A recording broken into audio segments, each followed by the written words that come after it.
Java e 8 e Superligës në ditën e 2 të saj ka ofruar mjaft surpriza pasi Rudi Vata nuk e ka nisur si duhet detyrën e trajnerit të Vllaznisë. Pasi në përballjen e parë me Bylisin, takimi u fiksua në shifra 3-3.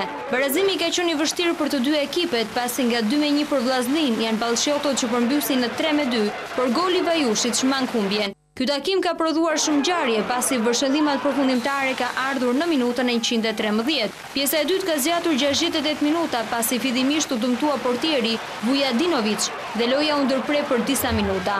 Në minutën e 86 Dimo pas një përplasje me Betrović dëmtohet rënd dhe u desh hyrja e ambulancës në fushën e stadiumit. Por në këtë takim ka pasur edhe një precedent të pazakont pasi një tifoz në pjesën e dytë hyn në fushë dhe godet lojtarin e Bylisit Gegën. Ndërkohë në takimin tjetër, Kamza ka marrë një fitore të vështirë ku në fushën e saj ka mjaftuar një gol i Pemës për ta kaluar Palagu Shkumbinin. Pema shënoi nga pika e bardhë e penalltisë dhe shkon në kuotën e 13 pikëve.